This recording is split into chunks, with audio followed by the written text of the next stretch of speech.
gravata, o problema é colocar de manhã, se tiver que colocar, não tira. Então vamos, né, depois daqui ainda tem um outro evento aproveitando a visita para São Paulo, então queria agradecer enormemente o convite de vocês e parabenizar por esse projeto tão importante, tão fantástico que vocês têm feito aqui no Instituto de Física da USP para realmente promover a física e convidar as pessoas a discutir, conhecer um pouco mais sobre física.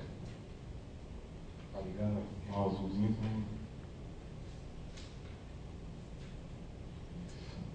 Tudo bem.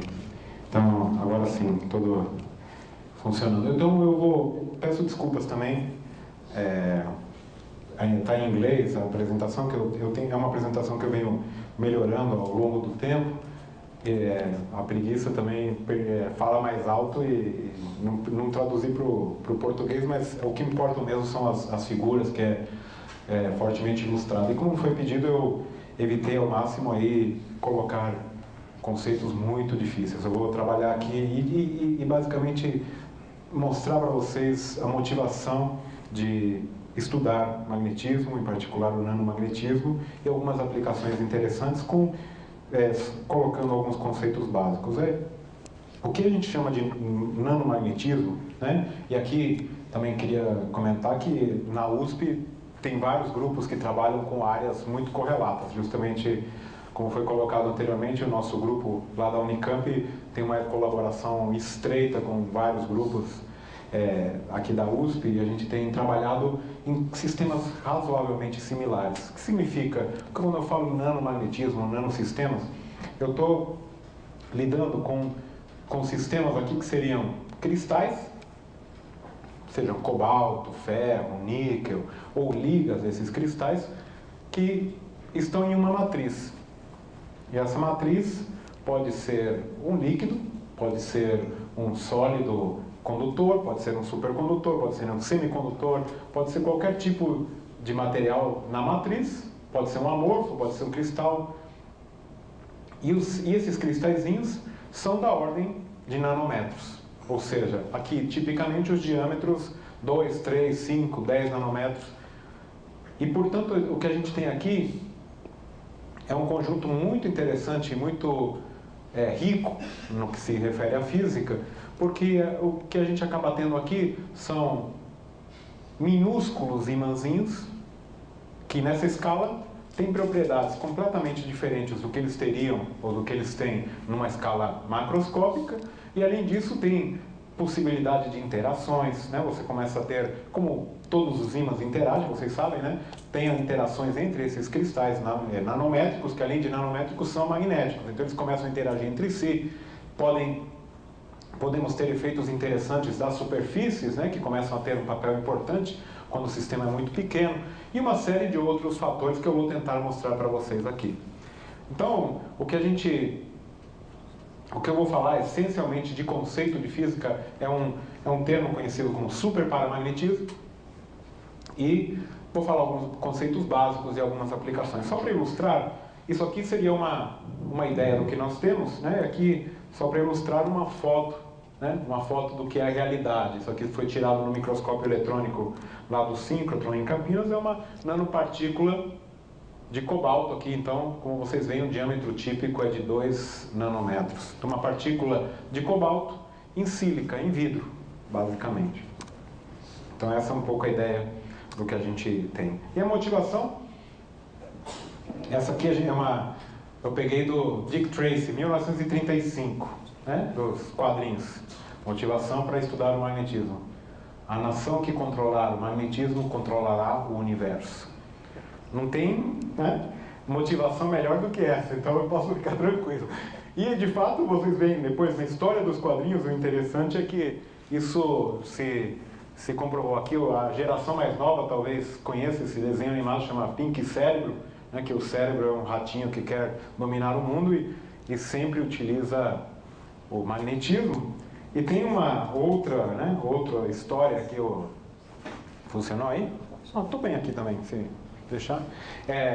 Os X-Men, né, que o vilão mais poderoso, mais temido e mais terrível que existe é o Magneto, que tem o poder de controlar campos magnéticos. Isso de fato, o torna quase que invencível. Já vocês veem que, então, no que se refere ao mundo dos desenhos animados, essa previsão aqui do Dick Tracy se comprovou. O interessante é que, só uma curiosidade aqui, vocês veem que o Dick Tracy de 1935 é justo a época que, de fato, a explicação do magnetismo, né, pelo modelo de Heisenberg e tal, justamente foi aproximadamente nesses anos. Então é algo que é curioso. Mas de fato ele não estava tão equivocado assim, ele não estava tão errado. O que nós temos interessante e que toda a humanidade depende, realmente a gente está nas mãos de uma indústria que é a indústria de gravação magnética. Esse aparelho que aqui que eu estou ilustrando, eu peguei de uma imagem de uma Scientific American de alguns anos atrás. Esse é o hard disk, é o disco rígido de um computador. E, essencialmente, a humanidade depende hoje em dia de gravação magnética, dados gravados magneticamente através desses aparelhos. O que acaba acontecendo? Nós temos aqui um disco que tem uma mídia que é magnética, aqui os cabeçotes de gravação, e é o que nós temos aqui em qualquer computador. Mesmo que você não use computador, naturalmente o teu banco terá, o imposto de renda, o governo, todos os dados e tudo que existe de dados no mundo são armazenados em mídias magnéticas. Pelo menos até agora. Ainda talvez há um futuro incerto, eu vou tentar mostrar o que acontece. E esse aparelho, quando você para pensar do ponto de vista de engenharia, é um aparelho fenomenal. É impressionante o que eles conseguiram evoluir e fazer. Só para vocês terem uma ideia, eu não vou mencionar, mas só para vocês terem uma ideia, essa imagenzinha que está aqui embaixo representa, é uma área que é muito estudada na área de engenharia e de área de discos rígidos, que é a chamada tribologia, que vejam isso aqui, a cabeça de leitura, é um zoom dessa imagem aqui, desse ponto. A cabeça de leitura, isso daqui em azul seria a mídia magnética. E nós temos aqui uma distância entre a cabeça e a mídia de apenas 15 nanômetros. 15 nanômetros. E ela não pode tocar, a cabeça não pode tocar a mídia, porque se tocar começa a ter atrito, e aí pode aquecer, pode danificar. Ela fica numa distância de 15 nanômetros, aí girando a, sei lá, 3.000 rotações por minuto, uma coisa impressionante. No artigo aqui que está descrevendo o hard disk, o disco rígido, ele comenta o seguinte: seria o equivalente a um avião andar muito pertinho da pista de pouso, 3 centímetros da pista de aviação, sem tocar no chão, na velocidade do avião. Tá? Essa que é o equivalente. E além de tudo, nós podemos pegar hoje em dia, pego, viro de ponta cabeça, mexo, trabalho no carro, no avião, em qualquer lugar, e o negócio está ali. É algo que é realmente impressionante. Mais impressionante do que a parte mecânica e a maravilha mecânica que tem aqui envolvida é a parte magnética, que é o que eu vou focar aqui.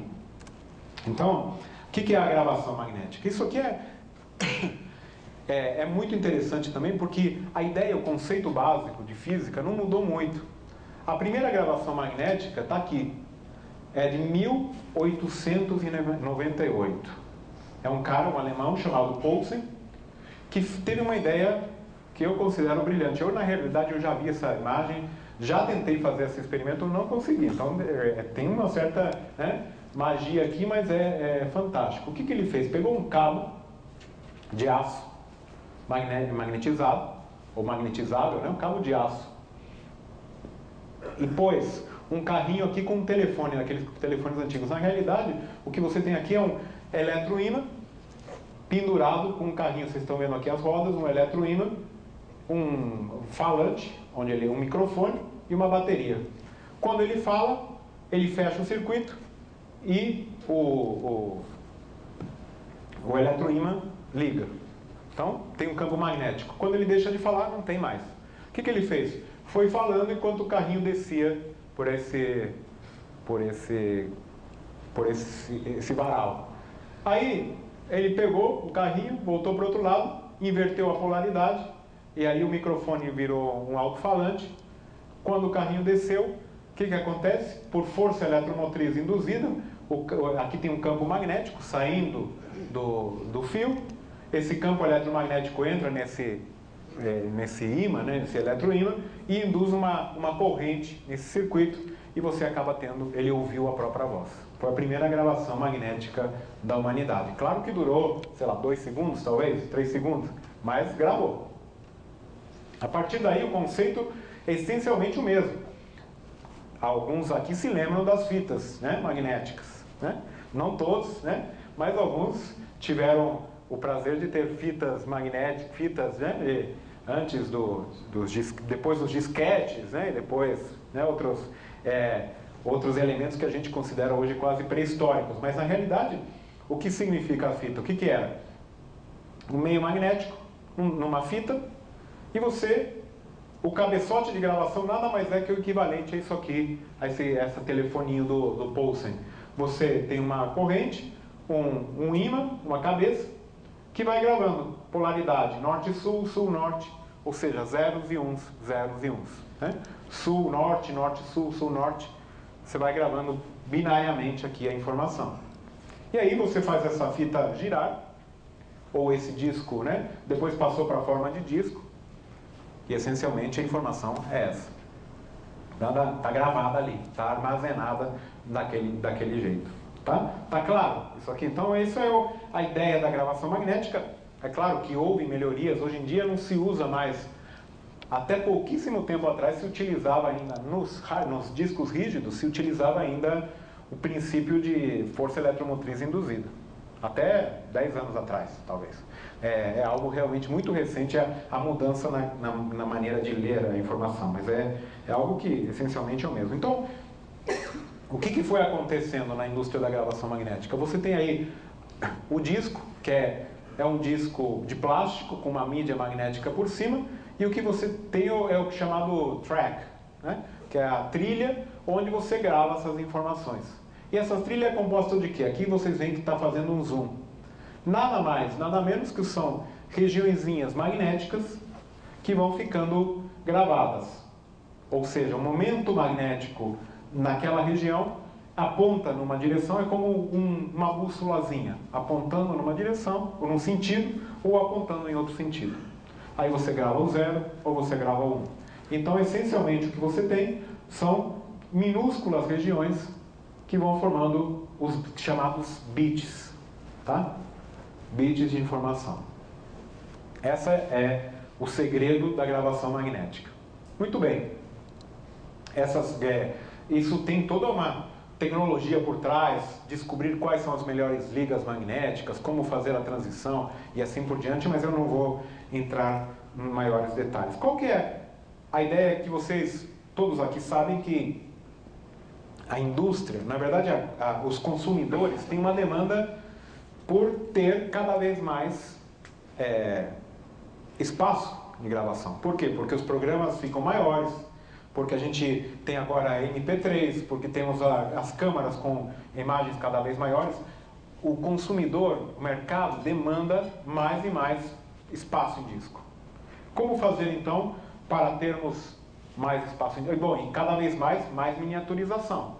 Hoje em dia temos tocadores, né, iPods, iPhones, tocadores MP3 e assim por diante, câmeras, né, que gravam, filmam.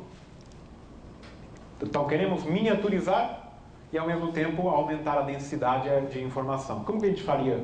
Qualquer um não precisa pensar muito, mais do que 2 segundos, para dizer, olha, o que eu faço para aumentar a quantidade de informação que eu tenho aqui? Eu tenho que aumentar o número de bits. Para aumentar o número de bits, mantendo o mesmo tamanho, o que eu tenho que fazer? É diminuir o tamanho do bit. Só isso. Né? Essa que é a ideia básica. E é justamente isso que a indústria da gravação magnética foi fazendo ao longo dos anos. Vejam essa imagem, que é bastante ilustrativa e impressionante. Isso aqui é uma imagem da IBM. Tá? Na época que ainda a IBM trabalhava, agora venderam e tal, mas Lenovo, etc. Mas a IBM, isso aqui é 1990. Em 1990, um bit tinha tipicamente 12 micrômetros de comprimento por 0,60 de largura. Isso era um bit típico daquela época. Ano após ano, vocês veem, 92, 94, 96, 98, 2000, 2002. Vejam em 2002, já há alguns anos atrás, um bit tinha tipicamente 250 nanômetros, ou 0,25 microns de tamanho, e 30 nanômetros de largura. Ou seja, pelo menos desde os anos 2000, aqui, quando a gente fala assim, a nanotecnologia é o futuro Não é verdade, já é o presente. Na indústria de gravação magnética, pelo menos, a nanotecnologia já é realidade, aí já é controle na escala nanométrica, já é realidade pelo menos aí em meados dos anos 90, início dos 2000. Já funciona nessa escala e já tem um controle absoluto nessa escala, porque são produtos que estão no mercado. Tá? Então aqui, vejam só que com esse tamanhico de bit, dava para armazenar 80 gigabits por polegada quadrada. Uma polegada, para quem não lembra, é aproximadamente 2,5 cm. Então façam aí um quadradinho de 2,5 cm por 2,5 cm, e na época ali já dava para armazenar 80 gigabits. Olha a imagem aqui de um disco de rígido da época, o menor que existia. O tamanho de uma moeda de 25 centavos dos Estados Unidos, cabiam aqui 4 GB. É algo que é realmente impressionante se você for pensar. E de fato, quando você vai olhar isso numa outra perspectiva, é ainda muito mais impressionante. Isso aqui é a densidade superficial em megabits por polegada quadrada ao longo dos anos, desde o primeiro disco rígido. O primeiro disco rígido, que chama IBM Hamac, era provavelmente do tamanho dessa sala. E hoje dá até vontade de dar risada da capacidade de armazenamento, é menor que qualquer coisa que a gente possa ter no nosso bolso hoje em dia. Isso é o primeiro. Notem uma coisa interessante, aí foi aumentando, ano após ano, a densidade. Uma coisa que é importante aqui, para a plateia perceber, é que essa escala aqui é logarítmica. Tá? A escala aqui vertical. Isso aqui, então, são ordens de grandeza que foi aumentando ano após ano. Aqui algumas melhorias, eu não vou entrar em detalhe, mas aqui é a introdução de uma maneira... Percebam como a curva muda quando você melhorou a maneira de ler a informação, ou a introdução de um sistema de magnetorresistência. Tá?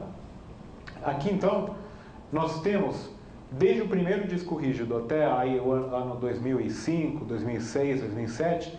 aproximadamente 90, aumentou a capacidade de armazenar informação 90 milhões de vezes. Muito bem. A questão é, bom, só um detalhe. Além disso, o preço caiu. Todo mundo sabe. E vai vivendo isso no dia a dia. Você compra um disco rígido hoje, no ano que vem saiu um com o dobro de capacidade, metade do preço. Né? Geralmente tem acontecido isso. E notem aqui, essa figura é relativamente recente. Eu acho muito impressionante. Eu não sei como eles fizeram essa conta, mas aqui seria em amarelo, que está colocado em amarelinho, seria o equivalente em papel.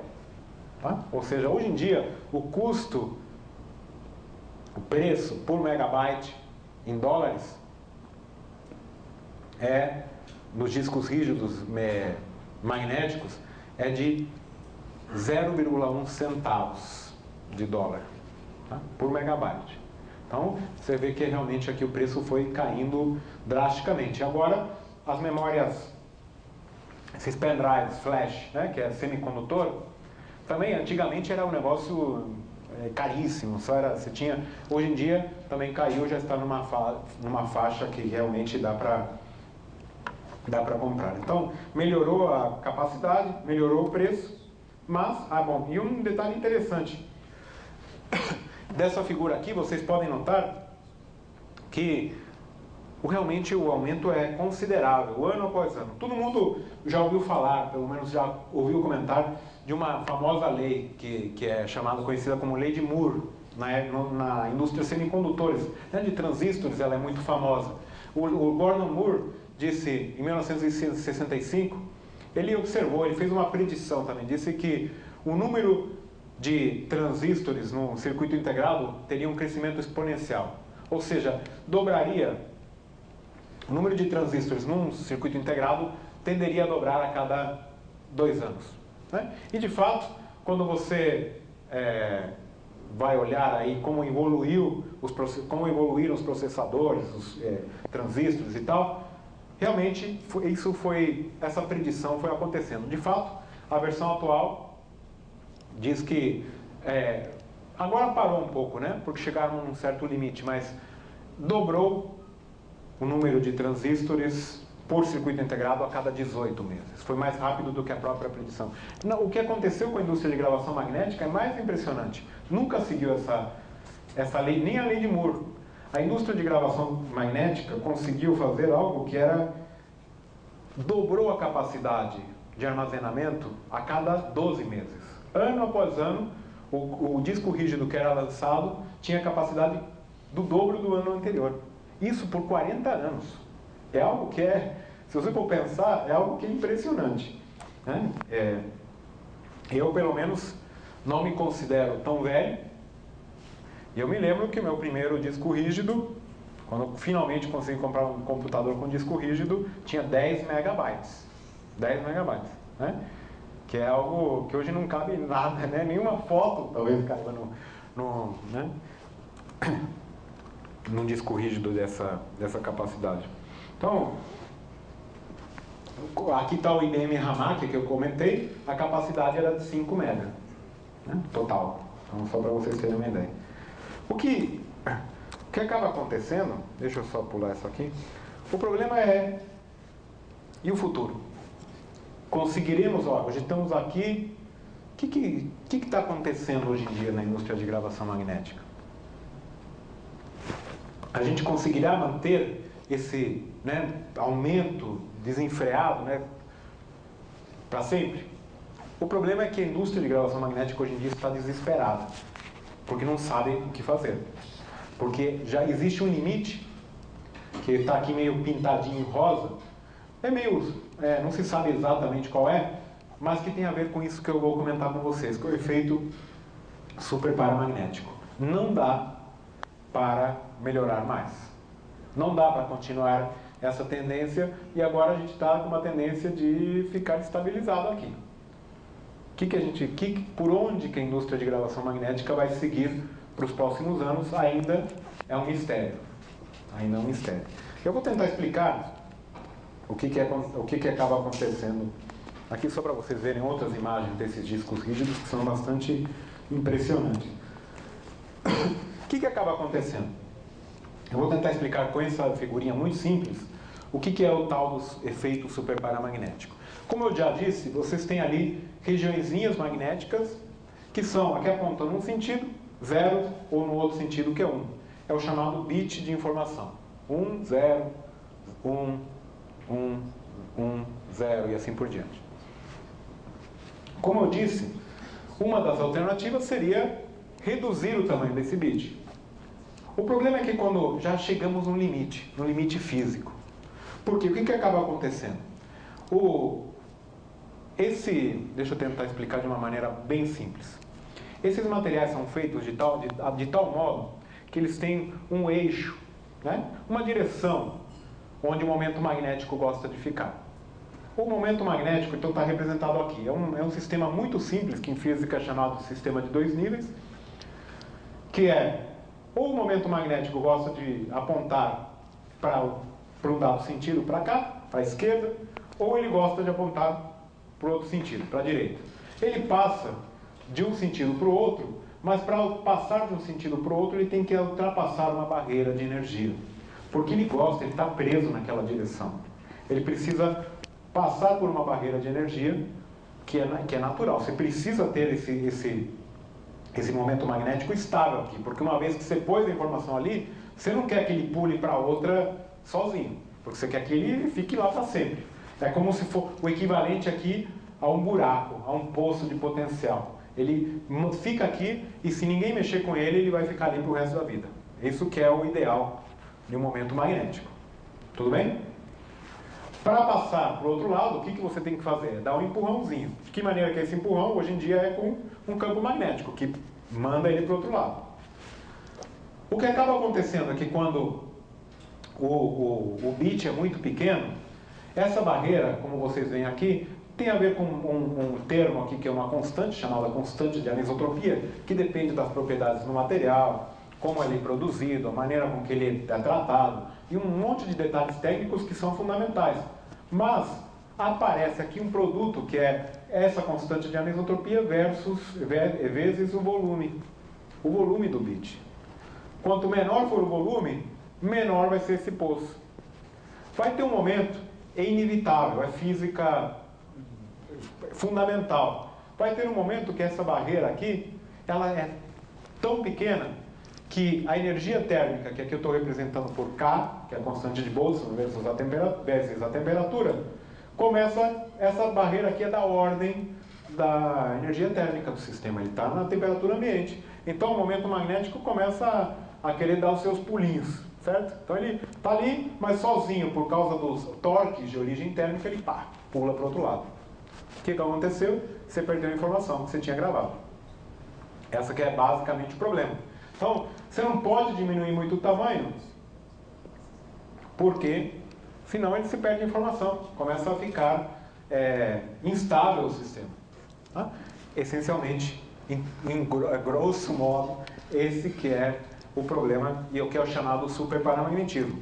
De que maneira funciona? Só para ter uma ideia. De uma maneira muito simplória, a gente pode imaginar que o momento magnético é composto aqui por átomos, tá? Todos esses átomos são somados classicamente, até podemos dizer, para formar um vetor que eu posso usar física clássica. Eu sei que é uma visão até bastante grosseira, mas funciona relativamente bem. Então você tem um super momento magnético, né? Cada atomozinho desses tem um momento magnético pequenininho, só que todos eles somados formam aqui o que é chamado super momento magnético. Isso a gente trata, todo mundo aqui que é da física sabe que esse problema do paramagnetismo a gente sabe, estuda em física estatística básica. E o problema se torna igualzinho quando você tem um monte desses momentos magnéticos, só que agora formando supermomentos magnéticos. Então você tem um conjunto de supermomentos magnéticos e por isso o problema é idêntico ao do paramagnetismo, só que com supermomentos magnéticos, tipicamente da ordem de 1000, 2000, 3000 magnetons de Bohr, e isso então é conhecido como superparamagnetismo. Tá? O que acaba acontecendo então é que você tem partículas, ou pode ter regiões, magnetizadas numa dada direção, num dado sentido, mas que quando elas começam a diminuir, o torque de origem térmica começa a ser o suficiente para que o momento magnético não fique mais parado num lugar. Ele vai apontando em qualquer direção e sentido. Tá? Mais ou menos essa é a ideia do superparamagnetismo. Eu não vou entrar em detalhe, mas é essencialmente isso que acontece. Ele pula de uma barreira, pela barreira, de um lado para o outro. Então você tinha um zero e passa aí a ter um. Tá? Isso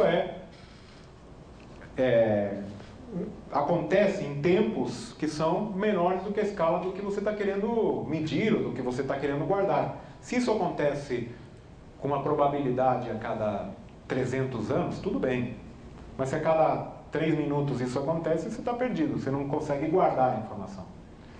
Só uma curiosidade, que a teoria toda essa eu não vou, naturalmente, tinha prometido não mostrar equações e não falar de equações, mas é interessante porque é física absolutamente clássica, né, no que se refere é um sistema de 2 níveis, uma física muito bem conhecida e bem tratada. E uma curiosidade interessante, que o Néel, que desenvolveu essa teoria aqui para o nanomagnético, prêmio Nobel de Física francês, ele na realidade estava querendo estudar um problema que é completamente diferente. É macroscópico. Como vocês sabem, a Terra tem um campo magnético também, que hoje em dia o sul é o polo norte, o sul magnético é o polo norte geográfico e o norte magnético é o polo sul geográfico. Mas isso nem sempre foi assim. A Terra, o momento magnético da Terra, que seria o campo magnético da Terra, já inverteu diversas vezes em eras geológicas, ou seja, a cada milhares e milhares de anos ele de repente pula e vai para outra direção. Isso é sabido através de estudos de rochas, de estudos geológicos, geofísica. O que é impressionante é por que a Terra, de repente, o momento magnético pula de um lado para o outro. E o Néel queria estudar isso daí. Aí ele começou a estudar isso e acabou estudando nanopartículas, né? Passou do macro para o nano. Mas, essencialmente, segundo o Néel, a explicação é essencialmente a mesma. Só que os tempos envolvidos são muito diferentes. Numa escala nanométrica, você pode ter essa inversão em minutos, segundos, horas. Numa escala geológica, a probabilidade de salto aqui, quando você faz as contas, pode ser milhares e milhares e milhares de anos. Mas não é nula. Isso que é interessante. Então, de que maneira se ataca o superparamagnetismo? As pessoas da indústria têm tentado diversas formas. Por exemplo, melhorando, como vocês viram aqui, uma ideia seria natural. Se você achar, olha, não posso diminuir muito, se eu diminuir o volume, o que eu tenho que fazer? Aumentar a anisotropia, por exemplo. Ou seja, usar materiais que são chamados materiais magnéticos duros. O problema é que quando você usa um ímã permanente, por exemplo, mas quando você usa um material magnético muito duro, daí você não consegue virar ele com um campinho muito fácil. Aí começa a complicar, porque então você tem que aquecer, pôr um laser, aquecer. Então começa a complicar. Outra ideia que eles tiveram e está funcionando, vários discos rígidos têm funcionado com o que é chamado gravação magnética perpendicular. É que nem um carro, né? Quando não tem lugar para estacionar mais, você começa a ter que estacionar começa a mudar a direção para ter que caber um pouco mais. É assim que eles estão pensando. Ó, já que na horizontal não cabia, vamos começar a trabalhar na vertical, tá? Para aumentar a densidade de informação. Mas tudo isso, naturalmente, tem um limite, né? Que é o ruído, a relação ruído com o sinal e etc. E outra alternativa que o pessoal tem pensado, que são chamados pattern media, que são sistemas auto-organizados, nanofios, ilhas magnéticas, mas isso ainda está muito longe da produção efetiva. Só para dar uma ideia, ó, isso aqui é um dos conceitos que estavam querendo fazer, aumentar a anisotropia, fazer um laser, aquecer localmente, mas isso encarece e complica muito o sistema. A outra ideia que eu comentei são ilhas, né, onde você pode gravar em nano pedacinhos aqui, gravar zeros e uns, como está mostrado aqui. Mas isso ainda é uma evolução que talvez vai demorar para acontecer. O que de fato está acontecendo nessa indústria de gravação magnética é que não se sabe o futuro. Eu vou passar para uma outra coisa aqui na apresentação, mas o que acaba acontecendo é que eu acho, e a indústria está apontando para essa direção, é que eles vão esquecer o método atual, que as coisas estão sendo gravadas, eles vão começar do zero. O que eles estão querendo utilizar, só para vocês terem uma ideia, são esse tipo de sistemas. Aqui o Daniel trabalha com isso aqui na USP, a gente trabalha lá na Unicamp também. São nanofios, tá? E a ideia é fazer mobilidade de parede, sistemas dinâmicos com mobilidade de parede de domínio, mudar completamente a maneira com que a gravação magnética é feita, é pensada hoje em dia. O futuro, eu não sei dizer, mas é uma área que está empolvorosa, digamos assim, porque as pessoas estão buscando alternativas para o que existe hoje e não se sabe ao certo o que virá. Deixa eu passar, eu vi que eu estou avançando um pouquinho na minha apresentação, eu vou passar para uma outra área que eu acho muito interessante e muito legal, que é os chamados efeitos magnetoviscosos. Então, não é só a gravação magnética que é interessante no que se refere aos sistemas nanoscópicos. Eu acho esses fenômenos aqui o que significa um efeito magnetoviscoso? Você agora tem a matriz, é um líquido, tá? Pode ser um óleo, pode ser água, pode ser qualquer outro tipo de sistema líquido, e você pode ter nanopartículas ou micropartículas magnéticas jogadas nessa matriz que é líquido. E um efeito muito interessante que acontece é que você pode colocar aí uma proteção, digamos assim, nessas nanopartículas, pequenas nanopartículas, que você evita que elas grudem uma na outra. Vocês já mexeram com limalha de ferro, uma coisa assim? Quando você tem um material magnético, o que acaba acontecendo? Tudo ele tende a se aglomerar, porque eles tendem a grudar um no outro. Tá? Bolinhas de ferro, coisas assim. O que eles fazem aqui nesses sistemas? Eles colocam uma proteção, digamos assim, né? Um surfactante químico, que evita com que essas bolinhas grudem uma nas outras. Tá? E um fenômeno muito interessante que você pode fazer é o seguinte: você tem um líquido, tá, todas as bolinhas magnéticas, os nanocristais, os microcristais magnéticos soltos por ali. Aí você pega um ímã, por exemplo, e aplica um campo magnético. O que vai acontecer? Formam cadeias. Tá? Por quê? Porque você está alinhando. Uma bolinha estava com... Uma dos ímãs estava com um momento magnético para cá, o outro está lá, tudo também com origem térmica, estava todo mundo apontando em uma direção e sentido diferente. No momento que você aplicou um campo magnético, você colocou todos os polos norte e polo sul alinhados. E aí formam-se cadeias, que está mostrando, está um pouco ilustrando isso daí. E com essa formação de cadeias, o que você acaba conseguindo? Você acaba conseguindo uma mudança na viscosidade do líquido. Você pode mudar ordens de grandeza, ordens de magnitude a viscosidade. Você pode passar de algo que é um líquido para algo que é sólido, absolutamente sólido. Então, eu vou mostrar esse filminho. O que o cara vai fazer aqui? Tem um becker com esse líquido magnético. Ou seja, um líquido com um monte de nanopartículas magnéticas dentro dele. Quando ele mergulhar ali o eletroímã, ele vai ligar o campo magnético. Aí vocês vão ver o que acontece. E depois ele desliga. Tá? Ele liga e depois solta. Tá? Vejam só que legal.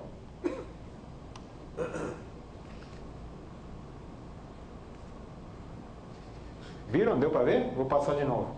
Ele liga, ó, mergulha, liga o campo magnético e depois solta. Ele realmente muda a viscosidade, passa a ser sólido. Quem teve a oportunidade, eu já tive a oportunidade de brincar com isso aí, você põe numa seringa, põe um ímã perto, quando você tem sem ímã nenhum, você aperta e o líquido sai. Se você põe um ímã perto, você pode fazer a força do mundo, que é o ímã, tá? O líquido vira sólido. Então, quais aplicações interessantes isso tem? Bom, uma aplicação que eu achei pelo menos fantástica é usar esse sistema para... Na realidade, todos aqui que têm uma Ferrari em casa já sabem que já está sendo usado nas Ferraris. Isso já usa um sistema de retroalimentação, um amortecedor retroalimentado. Não é a mesma coisa andar num terreno liso do que num terreno esburacado. Uma Ferrari então anda, conforme o terreno está um pouco esburacado, ele muda a viscosidade do amortecedor para ajustar o amortecimento adequado. A mesma coisa, é o mesmo princípio que tem esse joelho mecânico. Nós sabemos aqui que não é a mesma coisa andar no plano do que subir uma escada, por exemplo. E esse sistema de joelho mecânico tem um líquido desse tipo, conforme o terreno que a pessoa está andando, ele reconhece automaticamente e ele vai mudando a viscosidade, ajustando o campo magnético, ajustando a viscosidade.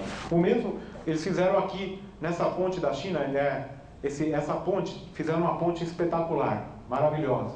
Só que não se deram conta que ali ventava também espetacularmente. Tá? E o negócio começou e depende do trânsito, de como ficava o trânsito, como era o vento no dia e tal, aquela ponte começou a vibrar demais. O que eles fizeram? Construíram esses negócios, não estavam todos esses negócios aqui previstos, tem cabos iguais aos que tem aqui na ponte, que construíram recentemente aqui em São Paulo, só que cada um desses cabos tem um amortecedor desses na ponta. Então, cada um desses cabos muda o amortecimento dependendo das condições do vento, do trânsito que tem ali. É um negócio absolutamente espetacular, porque se autorregula utilizando o efeito magneto-viscoso. Então, aqui, a mesma coisa pode acontecer, e se você de alguma maneira controla, na escala nanométrica, o que esses efeitos aqui que eu estou comentando nem precisa ser nano. Geralmente até são partículas microscópicas que fazem esses efeitos tão interessantes. E você pode fazer o mesmo, ter nanopartículas magnéticas numa escala nanométrica. Então você tem um momento magnético, uma superfície aqui molecular, e você pode ter isso num carreador magnético. As utilidades disso aqui são diversas. Você pode ter aí, então você vê aí uma imagenzinha do que isso forma, né? Que por tensão superficial, além de tudo, forma umas belíssimas imagens. É bonito para demonstrar, é bonito para ver. Mas tem várias aplicações. Uma delas, que pelo menos está sempre sendo pensada, é, por exemplo, isso aqui é o pessoal lá de Brasília, né, que pensou em utilizar esse tipo de líquido magnético em derramamento de petróleo. Né? Se você faz um ligante específico aqui que goste de água ou que não goste ou que se ligue no óleo, o que você pode fazer é que, ao ter um derramamento de petróleo, você não consegue. Qual o problema? Você não consegue controlar e aquilo espalha pelo mar. Então a ideia seria ter líquido magnético, jogar, esse líquido se liga ao óleo e você, com um eletroímã gigante aqui, claro, aqui é uma imagem, mas aí você controla, você contém esse derramamento para poder ser limpo, por exemplo. Essa é uma ideia que o pessoal tem investido. Ou em sistemas que também são muito úteis e muito interessantes em diversas aplicações de física, de engenharia, como, por exemplo, isso aqui é o mais básico, né? Você tem um problema básico, você precisa ter um eixo rodante dentro de um sistema que tem que ter vácuo. Como que você faz? Né? Para você rodar alguma coisa dentro do vácuo. Então, o que o pessoal tem feito é feito um sistema magnético, colocam o selo, né, o chamado selante magnético, líquidos magnéticos, e você pode então ter um eixo que gire enquanto você mantém o vácuo, por exemplo, nesse sistema. É algo que é interessante. Também nos melhores alto-falantes do mercado, todos eles já têm, vocês podem dar uma olhada ali, contém ferrofluidos, como são conhecidos, ou líquidos magnéticos, porque ele melhora e controla melhor o amortecimento. Bom, e naturalmente eu vou terminar aqui com o que eu acho particularmente que é a principal aplicação futura das nanopartículas magnéticas, que são as aplicações biomédicas. Só para vocês lembrarem algumas coisas fundamentais, de diâmetros, dimensões. Nós temos aqui as bactérias que têm da ordem de 100 mil nanômetros. Elas são gigantescas. Né? As células, tipicamente 10 mil nanômetros, proteínas, enzimas da ordem de 1000 nanômetros. Os vírus, partes do DNA, é que estão na escala nanométrica. Então, quando a gente está falando de nanopartículas, como estão estas vermelhinhas, nanopartículas magnéticas, que hoje a gente sabe controlar e sabe fazer muito bem, a gente está falando de coisas que são muito menores do que as células. 1000 vezes menores do que as células. Então, elas podem ser utilizadas para entrar dentro das células, para interagir com essas células, para fazer uma série de coisas que até não conseguimos pensar em tudo ainda o que é possível fazer. Então, há alguns anos eu escrevi um artigo, só tem a referência aqui, com o Gerardo Goya, que era professor aqui, na Scientific American Brasil, sobre essas aplicações. E ele foi para a Espanha e continua trabalhando nessa área e tal.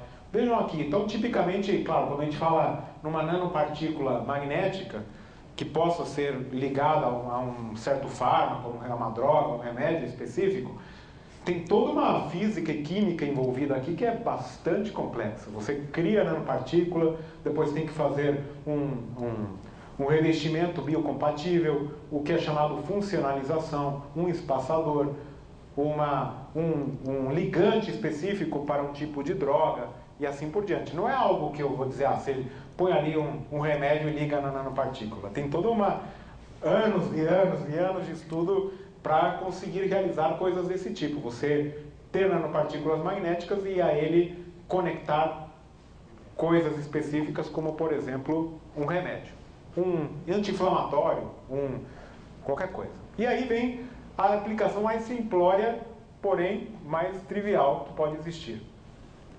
Se liga, faz uma nanopartícula dessas, põe, vamos dizer assim, um anti-inflamatório. E é o que é chamado carreador magnético. Tá? A ideia é simples. O que acaba acontecendo? Hoje, todos nós já tomamos remédios. Anti-inflamatório, um analgésico, qualquer coisa. O que a gente tem é uma chamada liberação sistêmica. Nós tomamos remédio, e temos que tomar uma dose relativamente alta porque ele tem que circular no corpo todo. Ele é absorvido às vezes lentamente, mas ela em poucos minutos ela já circula pelo sistema sanguíneo em todo o corpo, mas ela vai sendo absorvida em diversos lugares do corpo e alguma pedacinho, alguma parte é que atinge o lugar que está ali com uma dor, com uma inflamação, com algum problema. Então você tem uma alta concentração da droga circulando livremente no teu corpo e uma baixa concentração no local desejado. Qual que é a ideia da liberação controlada? É você colocar ali um remédio numa nanopartícula e no caso de sistemas superficiais, por exemplo, vamos supor, eu tenho uma inflamação aqui no meu pulso. O que eu faço? Tomo um remédio com a nanopartícula, ou injeto esse remédio com a nanopartícula e coloco o ímã aqui no meu pulso. Acabou. Não faz mais nada. O que vai acontecer?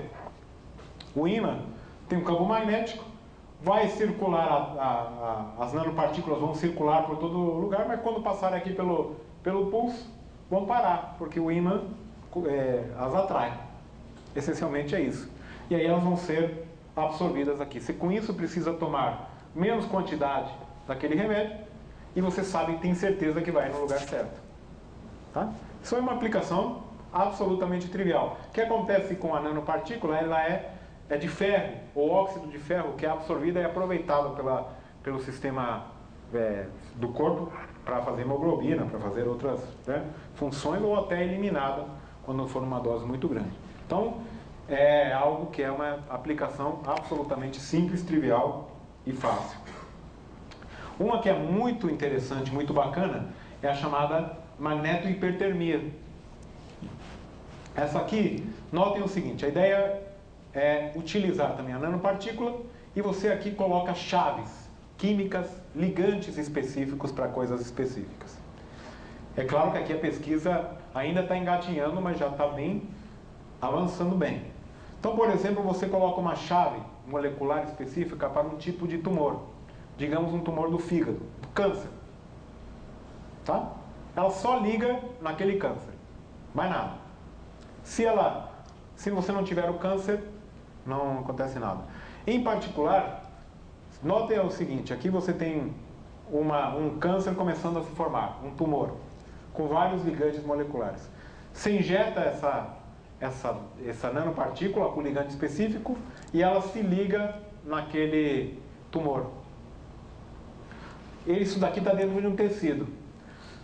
Você coloca o sujeito dentro de um ímã, um eletroímã, que já existe, um ímã desses de ressonância magnética e tal. E o que vai acontecer? Isso aqui é magnético. Você faz o campo magnético oscilar e essas nanopartículas começam a ir de um lado para o outro. O que acaba acontecendo? Elas estão no tecido, basicamente por atrito, você aquece essa região. Aquece. E você consegue, hoje em dia é conhecido que você consegue aquecer 10, 15 graus. E você literalmente torra aquele tumor numa escala nanométrica, ou seja, sem provocar nenhum efeito colateral. Porque, só para lembrar a todos, o que acaba acontecendo hoje com quimioterapia e radioterapia? Você queima e mata o tumor, mas as pessoas ficam debilitadas e ficam mal porque você mata um monte de células boas. Você tem os efeitos colaterais, que você está eliminando muitas células que estão boas, que estão bem. Nesse caso, você realmente faz um tratamento no local e você só queima ali os tumores. Naturalmente, qual a limitação? É para casos em que o tumor ou está muito pequeno ou para utilização em metástases ou coisa do tipo.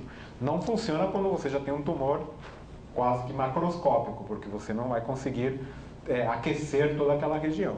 Mas é algo que tem em estágios iniciais de câncer, isso já tem estudos clínicos, tá? Eu não vou mostrar, mas já existem várias ideias e vários estudos que de fato funcionam, e funciona bem. Eu vou pular algumas. Outra que é interessante é o aumento de contraste, né? Você, só de diagnóstico, quando você injeta nanopartículas, você consegue aumentar significativamente o contraste em ressonância magnética. Tá? Então, vejam esse caso aqui, deixa eu ver se está funcionando. Hoje se consegue fazer imagens que há algum tempo atrás eram absolutamente impossíveis de se pensar, de qualidade de resolução na escala nanométrica. Tá? Bom, para concluir, eu vou mostrar para vocês outras aplicações que eu não esgotei. Aqui numa palestra de 40, 50 minutos, tudo que é possível de se ver. A gente tem aqui toda a área de paleomagnetismo, magnetismo ambiental, tintas magnéticas, computação quântica, se quisermos, e etc. Um que eu acho curioso e interessante é o biomagnetismo. Existe, não sei se todos aqui sabem, e vale a pena dar uma olhada depois nesse link aqui, que é um professor que estuda essencialmente, chama bactérias magnetotáticas. Essas bactérias, não sei por qual motivo, elas já nascem com... Aqui tem uma cadeia de nanopartículas, né? Elas já são formadas com nanopartículas dentro delas em forma de cadeias. E elas respondem ao campo magnético. Ali tem vários filminhos muito interessantes. O cara liga o campo magnético para um lado, todas as bactérias vão para lá. E aí ele liga para o outro, vai todo mundo para o outro lado. Elas realmente seguiam a partir do campo magnético. E essas bactérias magnetotáticas deram dicas, ou dão dicas, de que outros animais podem utilizar, eventualmente, o magnetismo, o nanomagnetismo em particular, como um meio de comunicação. Então, há vários grupos que têm estudado os chamados insetos sociais. Não se sabe o mecanismo de comunicação entre abelhas, entre formigas, né? Se sabe que é extremamente complexo e que elas conseguem fazer tarefas e coisas impressionantes socialmente, né? De alguma maneira se comunicando. E há uma ideia que possa ser através de campos magnéticos que elas têm ali. Se encontraram nanopartículas em abelhas, em formigas, mas é uma área ainda que está sendo bastante estudada. E o mesmo acontece com geolocalização. Como que as tartarugas marinhas, né, os pombos-correios, os répteis, conseguem se localizar, conseguem andar e se locomover geograficamente? Há ideias e estudos que indicam que é através do campo magnético. O caso mais conhecido e comum, né, que todo mundo pelo menos já ouviu falar, é o pombo-correio, né? Pombo-correio. Todo mundo já ouviu falar, pelo menos. Acho que é um mecanismo meio ultrapassado hoje em dia, mas que existe. E o pessoal estudando os pombo-correio encontrou regiões onde tem nanopartículas, ou regiões ricas em ferro, formando nanopartículas aqui no bico do pombo-correio. Como depois essa informação é passada para o cérebro, aí já são outros 500, né? Não tenho a mínima ideia, acho que ninguém tem, mas que aparentemente tem um papel relevante na comunicação e na localização geográfica tem. O que é interessante, só para concluir, é que o pessoal dos quadrinhos, só comecei nos quadrinhos, termino também nos quadrinhos, aqui ó, eles estão mais por dentro do que muitos de nós aqui. Aqui tem um quadrinho do Snoopy. Aqui diz que alguns pássaros têm cabeças magnéticas. Alguns pássaros têm óxido de ferro no tecido atrás de seus olhos, que se ajuda na navegação aérea. Fico pensando se estão falando de você. E de fato estão, certo? Então, essa que é um pouco a ideia dos desafios do nanomagnetismo.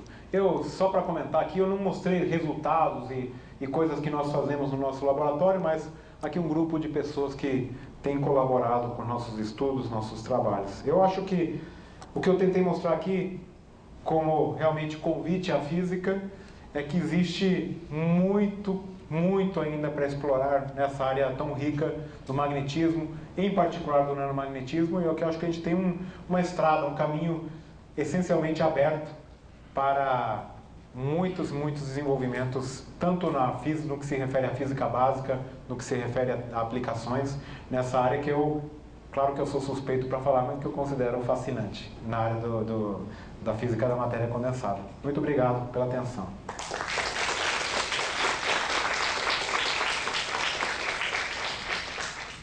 Obrigado, Marcelo, pela excelente palestra. E agora estamos abertos à discussão, perguntas.